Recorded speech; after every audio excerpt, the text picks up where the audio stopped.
The station other radio stations think.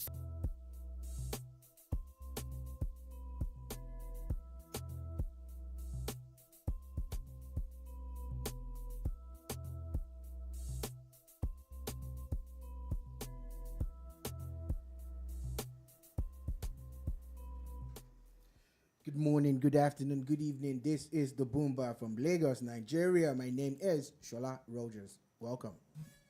And my name is Dolupo. I bid you warm welcome to the bar this very interesting Monday morning. It's a news-filled Monday. Like a normal day, you know that news is not. If okay, don't let me say. If you're actually like in the media system, you realize that Monday's news can be very slow at times because there isn't a lot that's been happening over the weekend, and then you get into Monday, maybe like Monday evening before things pick up. But this one is a different kind of Monday today, as there's so many things. Maybe it's a part of it being still like in the new year, but there are a lot of things that I think that are just circumstantial. Those are so we're going to be talking about a lot of those things right now. First things first, I think this is probably the very first, the shortest time ever that we will say that a Nigerian minister, as the first time, or did I say the shortest time ever, someone has spent in office before getting suspended or kicked out. I'm not even sure anybody has ever gotten suspended before. Okay, I think President Buhari did, I think like 2 people. He bounced 2 people one time like that. Now I think I remember. Yeah. But anyway, though, that definitely came as a shock to people. Not, I would say, yeah, shock actually, because a lot of people weren't expecting that kind of reaction immediately. But it is what it is, and that has happened. Also, good news: Nigerians can now register for their passports online. Is definitely live. Woke up also this morning with the conversation around a huge expose around the passing of the late TB Joshua. We're going to be talking about that as well. There are a few other things. Also, there's news coming from the Supreme Court. There's news coming from the EFCC. There'll be of news also from federal government. There are actually a lot of things to go about. There's also build up to AFCON that, of course, a lot of people are looking forward to. That we cannot say. So we cannot. So there'll be of news here and there. And there's a Nigerian-American over the weekend that actually won Golden Globe Award. Beautiful, beautiful conversation. So yes, we're going to have a very full conversation today at the bar. So sit back, relax, get your drinks, get whatever it is that you need, and let us get right into it. First things first. Just a few minutes before 2 p.m., news dropped that President Tinubu has suspended Betta Edu, who is the Minister of Humanitarian Affairs and Poverty Alleviation. And then you might be wondering why. So, I think this dates back to the story of what's this person's name? The NSIPA director that was suspended. That was actually suspended and arrested, picked up by the EFCC last week. That was the news we're talking about. And it was interesting. It was shocking, actually. Like, okay, it was barely 3 months after this person was confirmed by the Senate. And then, why is there so much conversation around it? Shortly after, there was also the conversation how this person too was invited by the EFCC as well, is now in the EFCC. The former minister in this same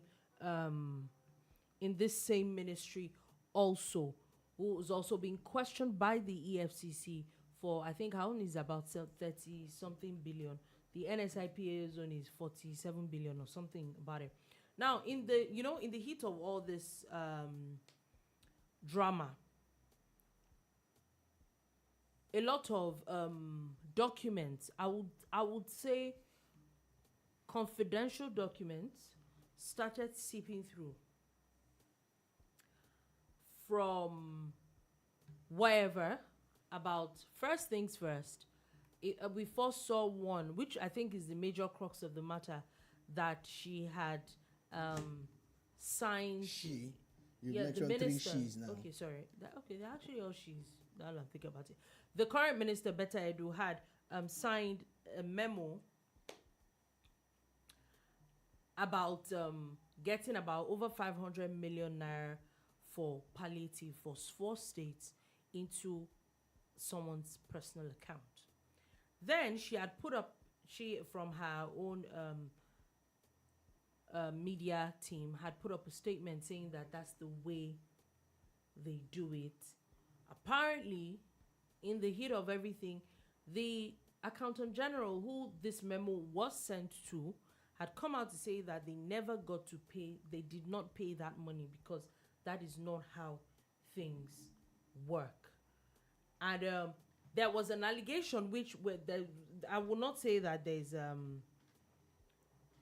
concrete evidence to that money was then sourced from the same NSIPA that, you know, a lot of people that there's controversy around at the moment. Then there was another document that popped up talking about how there was another one where she had signed a memo for flights from Abuja to Kogi for about 10 people, which amounted to about 2 million naira or something for about 10, so about 200,000 naira per person for about 10 people. And this definitely caused a lot of conversation back and forth, which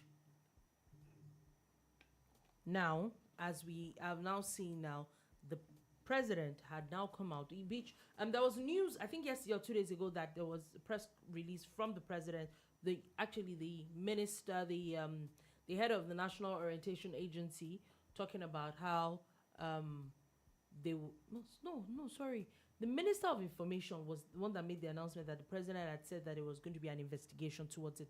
Only for us to say this afternoon that she has been suspended and that he had directed the EFCC to look into this matter ASAP. Okay, so of course there's been a lot, and Dolupo has done her best to lay the background. It is clear that there are breaches in operational, process, and of course, several transactions have not adhered solely to, the laid down rules of the game. One of the things that sticks at you, that just doesn't stick at you, jumps at you, is why is this particular Ministry of Humanitarian, affairs the one that has all of these funds flying all around, Now, the whole concept of humanitarian work in Nigeria, especially, is to reach the poorest of the poor with, direct cash transfers and payments and all of that, cash credits and everything, pay money directly to people who are largely unbanked. Most of them are unbanked. Some are unlettered, so they don't even bother with the conventional banking system. So through the years, the government under Buhari had been building a database of people who fall into the category of the poorest of the poor. I don't mean it derogatively. That is how they are addressed. Yeah. Derogatively, it's how they are addressed as the poorest of the poor. So what the government is trying to do is do these conditional cash transfers to them from time to time, palliatives and all of that. Then again, humanitarian affairs goes beyond the poorest of the poor. You're talking about floods, disasters here and there. Yeah. During the flood issues around this neighborhood in the Sherry, they came through. They came through with palliatives and all of that, regardless of what side of the economic ladder you fall on. Maybe you're on the top or at the bottom. They actually came through with palliatives and all of that. This is what they're supposed to do to alleviate, the pains and the issues that people are facing, especially when this particular government under Tinubu removed fuel subsidy and floated the naira. Those two policies have been applauded by foreign financial and some local financial experts. It is said that it will turn things around. That's what they told us. We're waiting for it. We're hoping it is true, But it came with a lot of pain. Yeah. And the government feels that this particular ministry is one of the ones that they would use to reach the people who feel the pinch the most. Everybody feels the pinch, but the people who feel it the most. So this is why I feel that they need to have access to a lot of cash. But having access to cash does not mean you should steal it. Yeah. Or misappropriate it. Yeah. So I went digging a little, yeah. And the first question, because what brought about a lot of talk was, and the crux of the first matter was that this money is about 585 million naira was being paid into someone's personal account, which then her media person had talked about how that was how it happens, that this person is an accounting civil servant and that they pay. And then I did a little bit of digging if that's actually how we did, because I know that at least when it comes to the civil service and all that, there are laws that there is a financial regulations law of 2009 which deals with financials in the civil service. And Chapter 7, Section 713 of the regulation states, personal money shall in no circumstances be paid into a government bank account, nor shall any public money be paid into a private bank account. In addition, saying any officer who pays public money into a private account is deemed to have done so with fraudulent intention. Straight up, that's what the law says. So that's what the law says. Then her media advisor says differently. I feel that, number one, that statement that was made was just in defense. I'm not sure they thought of it truly. Another thing that I think happened was that she was probably just giving that memo to sign. It's very possible she didn't even look through it properly before it got signed. Now, there is now also the conversation of how people were supposed to be paid for a flight from Abuja to Kogi. How? Number one. Except there's another name for flight that I do not know. Why? Number one, there's even no airport in Kogi. One. Two, Kogi is literally the next state to Abuja. Why do we have flights back and forth? Especially in a state that has no airport. So what's the whole plan? And I think that it looks, two things. Number one, it could be memos that were passed on to her that she never checked through properly.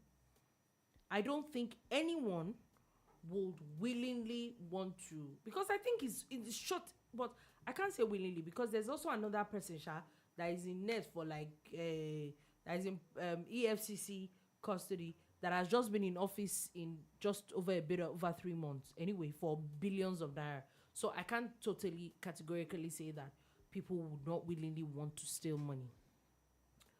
But the truth is that whether these things, because the sad part is that you could have even said that, okay, some of these documents are fake.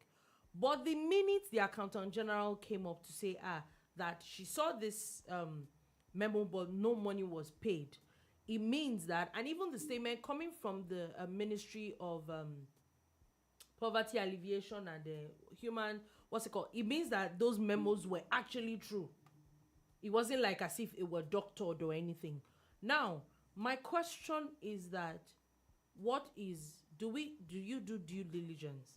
There's also the conversation of the NSIPA woman, an agency under this same ministry that in a space of 3-4 months was able to siphon so much money right under this same minister. I think that these are conversations that needs to be had. What orientation actually the word is orientation. What orientation were giving to these people? Did they know what to do as at want? Is it the first time they're paying money into a private account? If not, so how come the accountant general was so quick to say she didn't know anything about it? Well, there is the operations manual and the rules of engagement. In every system, there's a way things should be done. Just like in the civil service, they're not supposed to pay government money into private accounts and everything. But at times, these things happen to make things better. When someone falls or makes a mistake or is exposed, either one, that this person falls into the category, it lets you shine your spotlight on the entire system. I'm not sure that the people who said this is how they do it made a mistake. They shouldn't have said it, but they must have said it based on the facts available to them, which is that the law says do not pay government money into anybody's private account, and they've been doing it all along. Yeah. Not just this ministry, it will be all the MDAs and the ministries. You hear about a whole lot of stuff that goes wrong, and there are usually no repercussions, nothing. Yeah. No reprimands, nothing. It just gets swept under the carpet. Now the carpet is full. There's nowhere to sweep it under anymore. There are talks of people in charge of some government agency, and when they are asked to leave, they take the operational vehicles away. Mm-hmm. They virtually strip the office bare. We see that a lot. We talk about, so a lot of things are written that shouldn't happen, but they're happening. So that's what I want to say about if they were right to say what they said or not. The law is clear about it. So they have admitted that what they've done is contrary to the law, but this is the norm. Now, it being normal doesn't make it right. Yes. And which also, that already puts you in a different corner. That's one problem that Miss Betta Edu will have with the request for funds from the Accountant General's That's office. why I feel that statement shouldn't have. The statement they private made, person's account, or the statement they put out was too quick. It was. If she's gonna say it, she's probably gonna say, "Look, I don't have access to these funds. These funds were paid into this person or were requested for this person, and we can account for the monies that we spent and how we spent it," which is also very important, because I know that there's always this urge to quickly crucify him, or crucify him. But I always like to say, let's chill. Let's see what and happened. Investigate thoroughly to find out what exactly happened. What really happened. But did they make this mistake, or did they make this anomaly of requesting for funds? Yes, they did. Were the funds spent judiciously? Did they get access to the funds? Where did they now get the funds from? If the Accountant General did not make that money available, where did they get it from? Last week, we were talking about a plan, a proposal by one of the Governor President Tinubu's appointees. I think it's the guy in charge of taxes or something, saying that ministries should not have access to paying contractors. Yes, I think it was the FIRS executive chairman. We were talking about it, and the man said something, and this is what it speaks to. Mm-hmm. Ministries would award contracts to contractors and be the ones to pay the contractors, and they're supposed to supervise the contract and make sure that the contracts are done properly. Do you understand? Yeah. But he's saying that all those payments should come from the Accountant General. That way, you can, prevent fraud from happening. You can, or at least limit it, because at least 2 Accountant Generals in recent history in Nigeria, I'm talking federal now, and even some states too. Yes, some states too.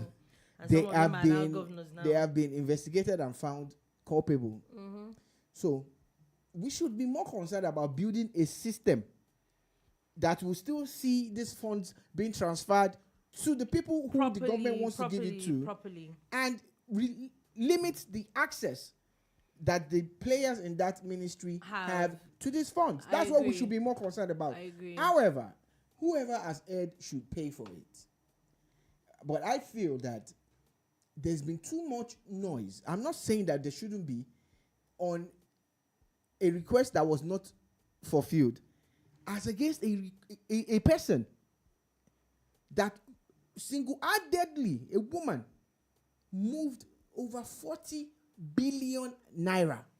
I think that one, there's no conversation again because she's already in EFCC custody. Your opinion.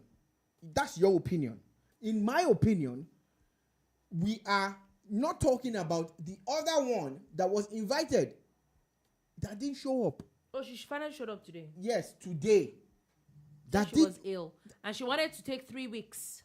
That's what I'm saying. Like, we're talking about frauds of monumental, I don't even know what to qualify it, monumental proportions. Okay, so are you now saying? So I'm saying, you can't say what I'm saying until I say it. Okay. I am saying that there's been too much noise about this particular one that the Accountant General has come out to say we didn't give her the money.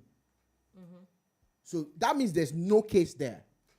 The place where there is a case is how they will now tell us, because they still went ahead to go and do the palliatives. Where did they get the funds from? Exactly. That's where the case is. Then, when you say that people flew from Abuja to Kogi, please explain in clear terms what you meant by it. Yeah. Because maybe it's some kind of jargons or language that they use in ministry. Come and explain to us or to the people, because we're the ones that gave you the job anyway. So come and explain to the Nigerian populace how people are flying from Kogi to Abuja and Abuja to Kogi. It doesn't make any sense. Again, we must look for ways to cut down on cost and limit fraud or eliminate it. Don't they have field officers in those states? Yeah. Shouldn't every ministry have some kind of presence in the states that would not even someone, not the ministry like hers, that obviously there's always going to be an issue here or there. Now, my issue with it is that we went with the statement that you made about some people and the huge amounts of money. I don't think that the amount of money makes a difference. Why I said so is that if it's 500 million or 40 billion naira, if anybody is found culpable, they should all face the music. Now, I think the number one problem with this whole statement was and I think that it happens with a lot of public officials. I don't know why that happens. They're very, very quick to defend themselves. Now, this sole statement that came from our ministry already now contradicted what the law says. Let me come in there. There was no need to admit that statement. Let me ask you one question. Yeah. Are you concerned or unconcerned about how government documents, verified government documents, are flying left, right, and center? Oh, yeah. And all over the media. Oh, that is also another conversation that needs to be had. I know that is a conversation that we even had here at the bar, that surprisingly in Tinubu's government, because we saw a lot of it in former President Buhari's government, and it was something we had talked about, that we had not seen a lot of this, but apparently it doesn't look like it's stopping anytime soon. There is that conversation. But the conversation, I think that as much as that conversation happens, especially if it exposes an ill, I don't think anybody is going to have that conversation anymore.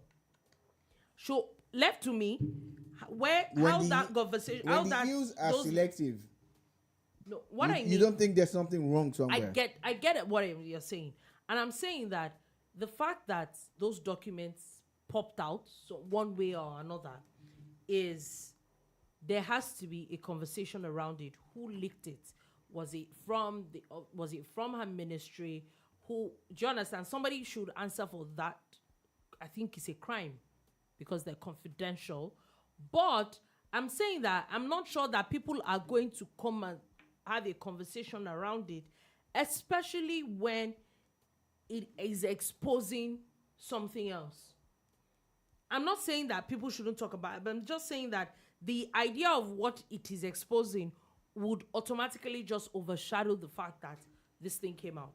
Because the truth is that, so people will tell you that if it didn't come out, we wouldn't have known that's what's happening in the ministry. Sadly... You have a comment here. from Francis Odom, and he says, "My dear, why are you making excuses for these criminals? These people are all very dishonest." I would not call anybody a criminal yet. I would not. I'm sorry if it looks like that. I'm not actually making excuses for anybody. I'm just saying, first things first is that, and I think that they dug a hole as deep, they put themselves into it. Yes, that statement leaked. And I'm saying, the statement that came from our ministry was too hasty, because I read that statement, and the statement said that it's a norm that you pay monies to a certain account. Now, after that, not only did the accountant general come out to refute the statement that you made, and then there is actually a law against it. I'm going to digress for a few seconds to quickly prove a point. I was at my, residents association's meeting on Saturday morning, and things got heated at some point in time. A whole lot of stuff happened. We had discussions back and forth, and I kept on telling them one thing: these decisions that you are taking, are they backed by any law? Mm-hmm. You see, the law of the land supersedes anything or anybody or whatever feelings that anybody has. Mm-hmm. So if the law says that you shouldn't pay government funds into anybody's accounts, there is no explanation. Yeah. If the law says don't ever pay money from government account into private account, even if you are going to save the president's life or the life of 1 million people, the law says you can't do it. Then you can't do it. And if you do it, then you will dance to the music when it starts to play. So for me, there are procedural breaches. There have been breaches of procedure, which they now came out to even attest to. And you, in your defense, you have more or less shot yourself in the foot to say, yeah, well, we did this, but it's normal. So it's not even necessarily about stealing funds now. It's about breaching procedures. Your procedure now. And those things that you've done. Exactly, like your procedure. Now there will not be a lot of searchlight to the things that has been done in about 6 months. How have you been doing it? It shouldn't be. The searchlight shouldn't be here about this ministry alone. That's why I said everything. That's why I said that when these things happen, we need to start opening our minds and our eyes and shine the light on every ministry, every agency. A lot of them get funding from government on an annual basis. Mm-hmm. They have their own internally generated revenue, and they still get grants from government. And you look at it, you're like, where's the sense in all of this? Like, you're generating revenue. I'm not sure this agency will generate. They're meant to generate revenue. I'm not talking about. I said a lot of. I'm not talking about this ministry. Yeah. I'm talking about agencies under government that also generate IGR. For instance, the lotteries board or commission or whatever, they charge people money for licenses. They get some kind of cost, which is official, and everything, and still government is owing them grants. How? Those are the kind of agencies that should be remitting funds to government on an annual basis. There was a time when JAMB was collecting money from government, and they are selling forms to Nigerians. Yeah. Make it make sense. Make it make sense. And these are the issues. So if we really want a country that is better, we must start looking at how we can build structures and institutions that would run limiting the access to funds for these people while still being able to perform. So, if you're the Minister of Works and you have done your screening and you've picked X number of contractors and you've awarded roads and you've done due diligence and due process, and they go through due process, the payment should not come from you.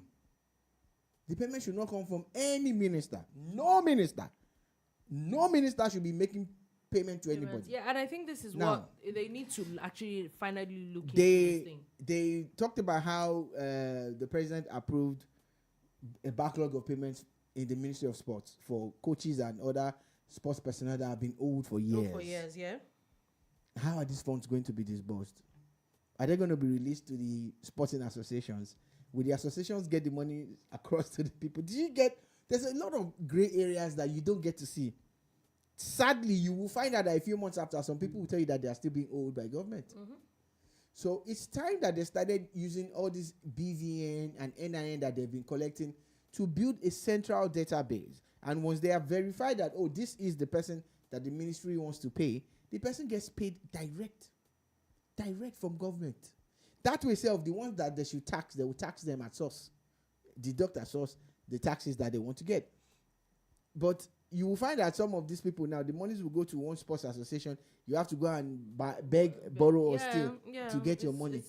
And these are big issues. It's such a very sad issue. Moving on from this, still talking about this, the EFCC has now officially invited Betta Edu to come and explain herself. And I think that, like you had said, this is definitely a lot of things, a lot of searchlight that needs to happen. And it's sad. You know why I feel this is very sad is this is just barely 6 months into now a lot more ministries.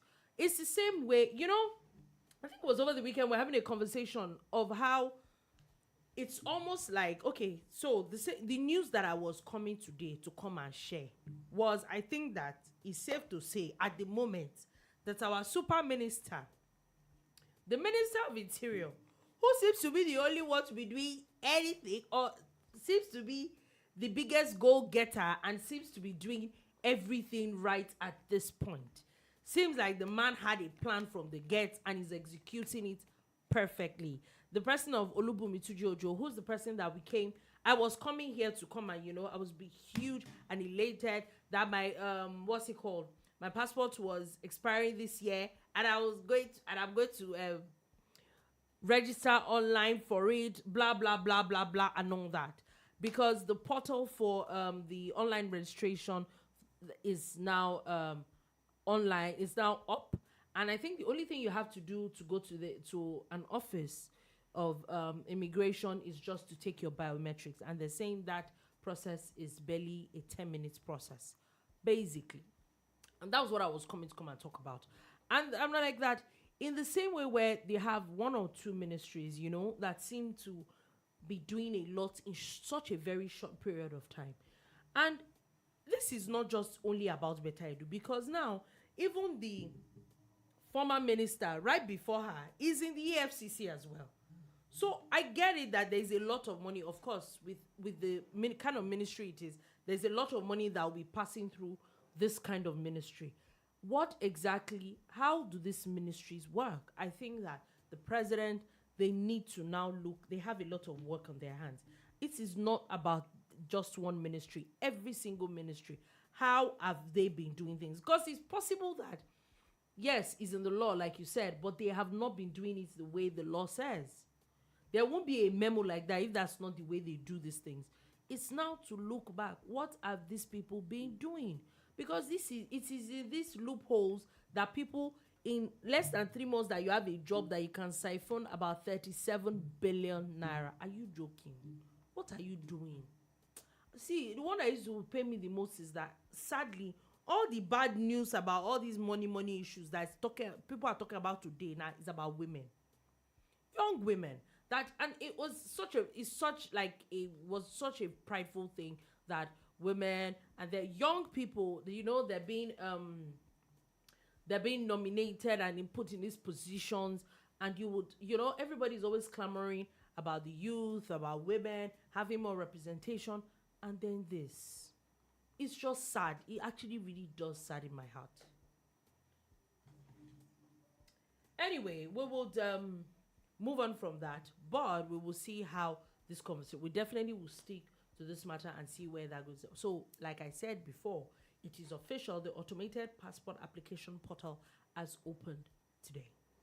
This is a big deal. This is coming from a point where around this time last year, people who had tried to get their passport had been on the process for months, and now we are saying that you can actually speed it up in the comfort of your home. Yeah. Before that, it had already looked like it was getting better in like the past few weeks.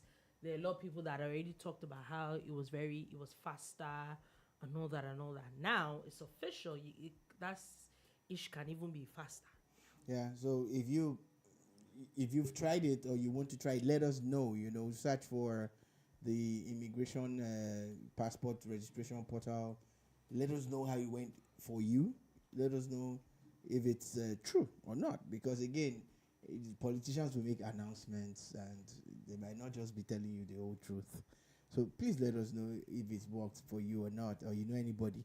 But at least we are going to give it a try on our own. We're going to give it a run around and spin to see if it's going to work or not. But we would like to know from you guys. But until there's a contrary decision, I'd like to say kudos to the Minister of the Interior, Olubunmi Toji is the Kante in this team, is the Xavi of the former Barcelona. Like, is that work rate guy, So isn't it just funny how, you put like 50 something in your class, and there is one person's gist that they keep bringing up every week. Oku, find something else to do. I use those to jobless. Because I don't know. I'm just, it's just a joke. But how is it that it's always used every time? Oku, like, coming down. The rest of us are here. We coming down and making the rest of us look bad. I think that's what happens at this point. It's making a lot of people look bad, really. Not saying that there are a lot of people are not doing their jobs.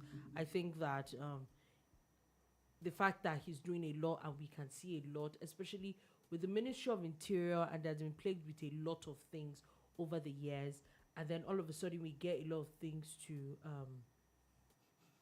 work. It's just beautiful. So now, we have another comment where Dolupo Rogers says that £250 to book a date for Nigerian passport in the UK.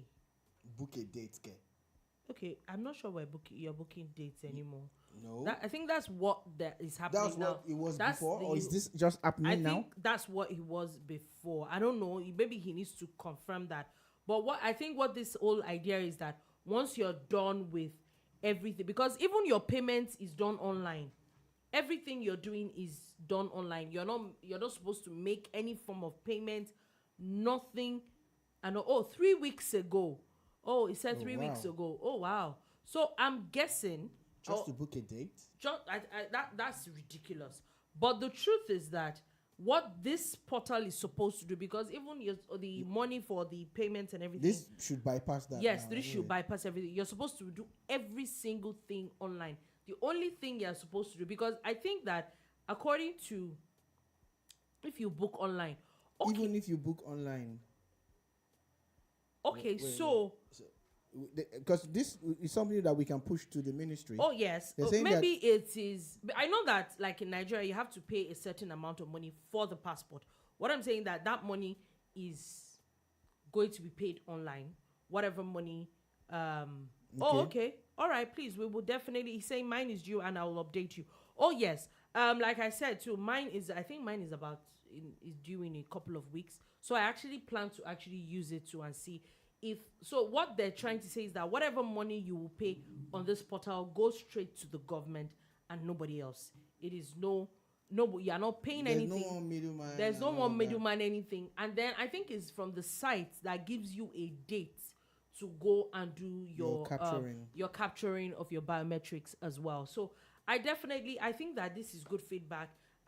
We can get it from different people. So now I think, but I know that Esther had made an issue about it last week, and I think it's something we need to also look into. What happens to the people that are not lettered? What happens to the people that do not have access to internet? What happens to those people? Well, he says we've been paying to the government for years. Yeah, I think so. Of course, I think passport has never been free. Passport has never been free. I just think that at times, I will not even lie that I've not paid like some extra money once or twice just so that you can get your passport out. Funny thing is that you're even paying that money to an immigration officer. You're not even just paying to any regular town too. That's the funny thing. You're paid to an immigration officer almost twice even the amount you're supposed to pay just because you want to get your passport out quickly. But I hope that with this now, but I also know someone that had done registration and everything in about 3-4 weeks and then got everything out and she didn't have to pay extra. And this was just a couple of weeks ago. Yeah, well, in the last 2 months, we've heard that it's been faster and easier, yeah. and they've more or less eliminated, the use or the need for, middlemen and touts and even immigration officers to help you. So there's another comment from Tolu Rogers who says you get 4 months wait to capture. Oh yeah, that's it. Like that's the whole point now, that they're trying to reduce all that time. Oh, did people even not in the UK say, oh yeah, people in Nigeria have waited longer. Oh yeah, it's not just a UK thing. It was just a UK thing. It was literally it was the system. The system had just skewed a lot of people to do all sorts of things, and it was horrible. It was really horrible. But in the last couple of weeks, I think I can say for a fact that it had gotten way better. There was a lot of backlog that was cleared off. Over 200,000 backlog of passports that were there that were first cleared off. Then it now got better with new registrants, and in about 2-3 weeks, people got their passports out. Yeah, I personally know someone or some people who were supposed to get their passports months after, and they got it weeks after. Okay, not in the UK. Yeah, the improvement has not happened in the UK. Oh, okay. All right. I know someone in the US was telling me about how it was easier now. Yeah, and I think someone I'd seen. So I had heard someone that was saying that in the US that it actually got better. That was faster. I think like 2 weeks. That even called him to come and pick up his passport, and he was shocked because that never had happened before. But definitely, this is good feedback, and we hope that whatever is happening in Nigeria and maybe some other countries also gets to the UK. And it gets there quickly. All right. Now, moving on from that, and then, like I said, today is filled with a lot of kaboom. Interestingly, news broke yesterday that the BBC was going to release a 3-part documentary on a late Nigerian pastor, very, very popular man. Growing up, it got way more popular as time went on, and as all of a sudden, I think it was really shocking when you heard that. That was last year. I think that was last year. It got really shocking that this person had passed on at the age of 57 and all that. But now, the BBC has now released an expose on him, on the kind of things that happened in his church, the kind of atrocities that were committed, and making it look like it was more of what's the word now?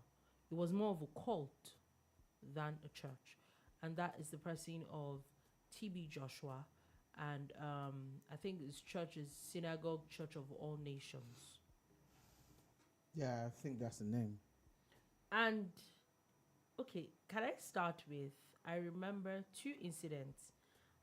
When I saw the promo or the preview of this yesterday, I was actually curious to watch what it was, but I was not surprised.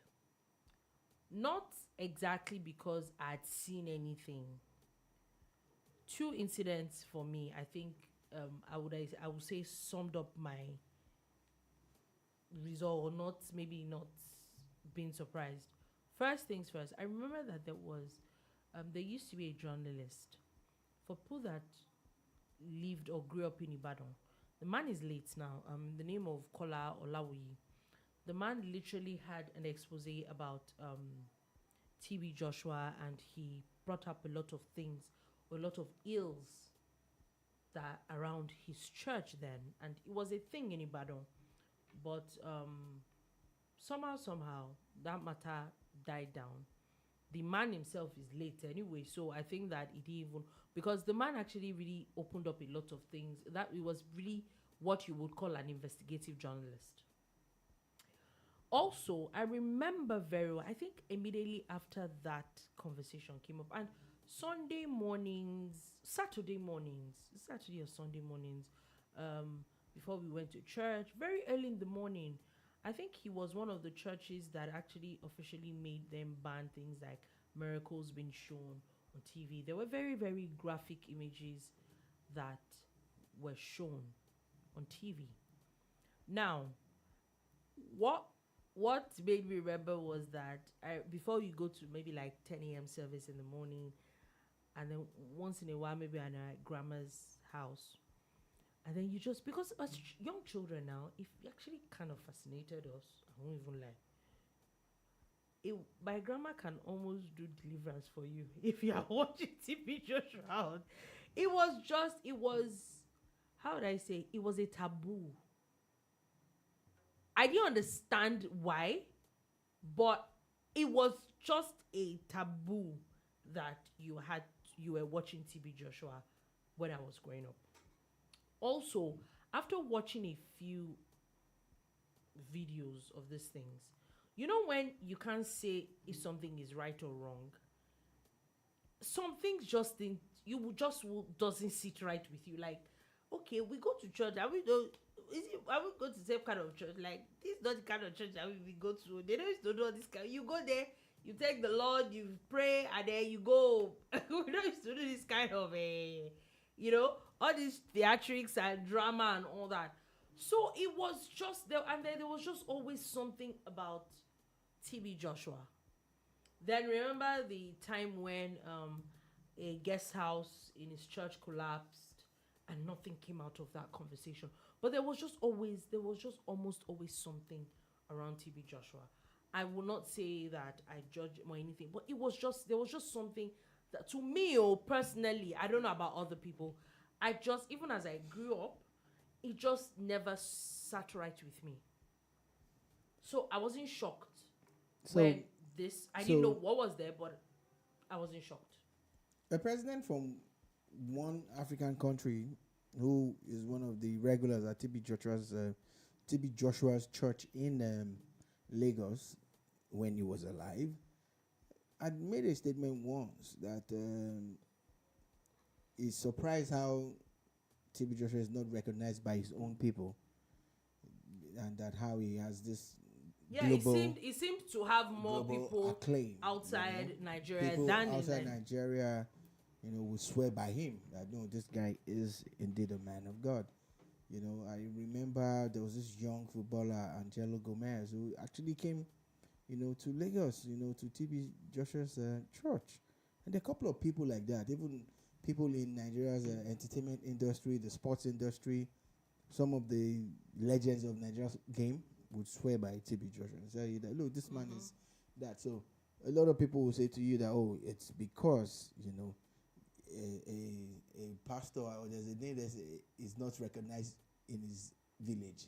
There's a saying like that, and they used to refer to, I'm not equating them, but they used to refer to Jesus Christ like that, look, they call him Jesus Christ of where? Of Nazareth. He's not from Nazareth. He's not a Nazarene. Abi?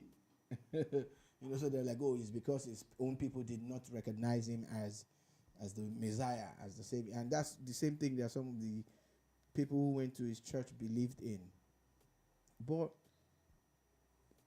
even while he was alive, apart from the Kola Olaoye exposé that you talked about, there was a documentary that I had seen. It was made by members of his church, someone in the media team, so they had access to some videos from the church and everything, and they actually made those very, very strong allegations. Funny enough, this is the first time I'm ever hearing about it. I never knew there was anything like that. Apparently, I'd gone on the CD, for years. We watched it and all of that. Oh, wow. There was a time when, but they weren't talking about sexual harassment or anything. It was more about his authoritarian ways of handling things, and again, how some people would tell you for free that the miracles were staged, most of the miracles were staged. But his acclaim was global. People came from far. His funeral, I was in a friend's house. He watches their church, so I watched it too. Because you learn when you watch it. I saw a lot of people from outside Nigeria who were there on ground. We watched that thing for about an hour plus, over some drinks though. So I was watching, I was like, wow, man, this guy is really, and in his latter years before he died, he started doing a lot of CSR, a lot, like there's his community in Ondo State where he comes from. they were off the grid. He put them on the grid, bought a transformer. He was doing a lot of CSR and everything. So, but you see, when we want to talk brass tacks, let's leave the periphery, the CSRs, and the people who swear by him and all, and talk about people who have come out to talk about underaged girls being sexually molested. Some people say it's because he's dead, that's why they're trying to malign his name. But, even when he was alive, those stories came out. It came out, they did. Those stories came out. People who lived in that neighborhood had their own experiences to complain about a whole lot of stuff, But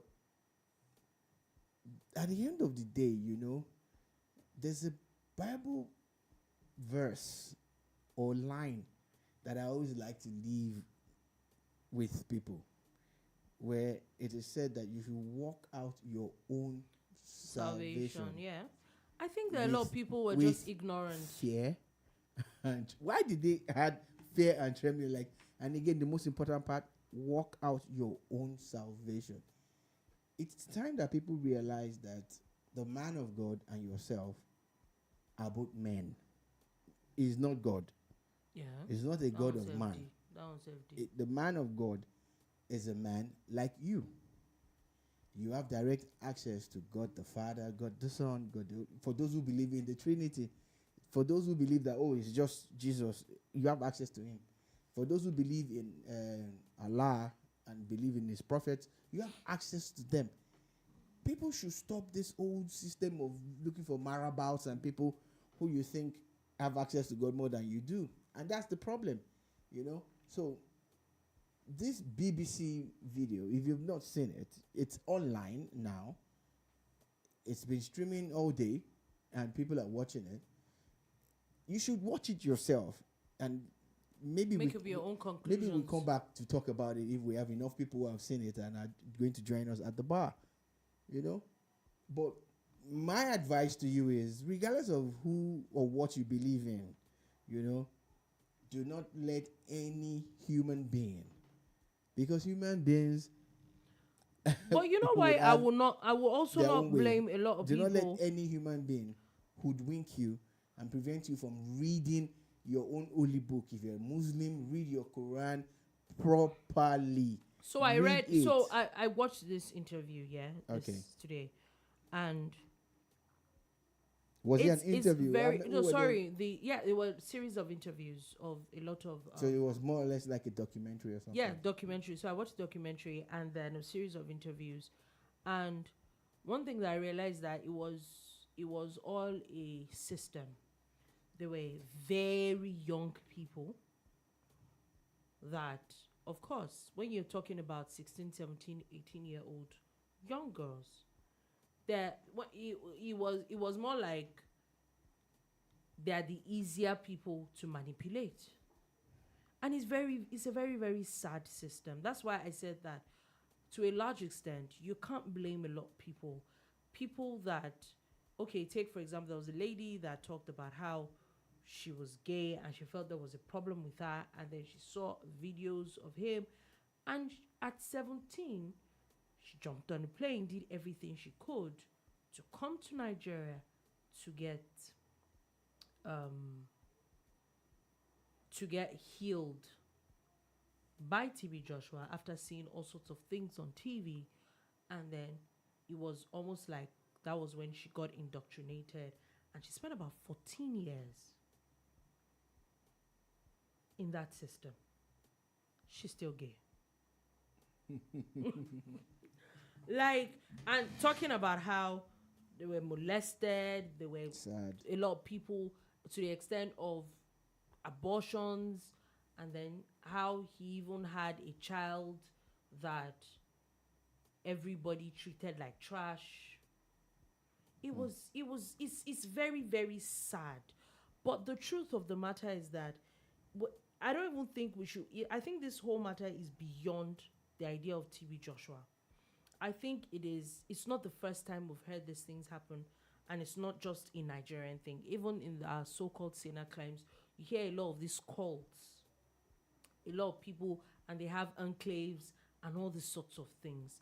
I think it's such a sad it's such a sad thing that some deranged people now begin to prey on people's minds. I think it's just being deranged. If you think it is okay to treat human beings, your fellow human being, in such a manner that this person, like he had said, I think that more people should watch it. We probably would get more people on that we could actually, sit down and talk about it. Now, moving on quickly from that, before we go, there is a conversation, there's a report that popped up today that now says that Nigeria, as much as you people, we do not have fuel subsidy anymore, and then you will be shocked. We think that is fuel expensive. Oh, I think it's ridiculously expensive. It's about 3 times what we used to buy fuel before. But this report is now saying that Nigeria's pump price, as it is ranked to be the 6th cheapest in Africa and the 22nd highest in, 22nd lowest in the world. Yeah, still at the fact that they say there's no subsidy, we know that there's some kind of pegging that's happening because the price has been consistent and market forces have been fluctuating. You understand? Especially the first couple of weeks after the removal of subsidy on fuel, on PMS, you found that the prices were just going higher and higher and higher. But in the last 3-4 months, it's been very consistent at, 568 to but can I say something in Lagos? You know that people are slowly just increasing their prices. So like you said, it started with like 580, yeah? As at 2 days ago. In fact, I think last week there's a filling station that fuel was, I think it was 600, they were still selling it. 2 days ago, only for me to look at the pump and it's 610. I'm like, this is how you people will be increasing it little by little. I did 5 naira, I did 2 naira. Yeah, well, so because of the deregulation, they are allowed to do anything. I get it, but at this time, because how much of it? But I know that at the end of the day, we still have the cheapest, if not, or one of the cheapest in Africa, which is a big deal. But what we are saying is that regardless, it's still hard us one kind. You don't understand. We're still waiting for the dividends of this removal of subsidy. Yes, please. Thank you very much. So we're going to be moving on from that quickly, and then we're moving on to something else. As the federal government has announced that it's set to reserve 5% employment slots for persons with disabilities. It's a start. It's a welcome start that now, for every major, mass recruitment or even whatever form of recruitment, people living with disabilities would have that, affirmative action in their favor. This is a very welcome development. Yeah. Also, so would I say congratulations to Governor of Benue State, as Supreme Court has now dismissed the appeal against him. Yes, Father. Father Alia. So he can get on with the good work now. Yeah, there also reserved judgment for the Ebonyi case. Also, the Supreme Court has now granted sole control of all interland waterways to the federal government. That's a big deal there because, there's always the issue of right of way and other things. But this also means that now, hopefully, we can get some, action in the area of dredging for some waterways that actually require dredging and other, works. But which also means more income for the government based on the things that they could make from, managing the internal waterways properly. Okay, I think that's our time. Oh wow, I didn't even know. Can you imagine? Finally, anyway, just wanted to put this out there as the AFCON is starting, I think, at the end of the week. Governor Sowolu is set to host Super Eagles for send forth dinner tomorrow. But also there is the federal government or this Lagos state government has also now put out travel advisories for Lagos people. Tomorrow there's going to be a portion of the third mainland that is going to be shut down for weeks. Please be safe out there. Let's if you don't have any business around that place, I think you shouldn't go to those places. Just put it out there anyway. On that note, that is all we'll be able to take today on The Bar. Thank you for listening. Thank you for watching. Thank you so much for all the comments. We'll be back again tomorrow at 3 p.m. West African time to give you another wonderful edition of The Bar. Do have a beautiful, beautiful day.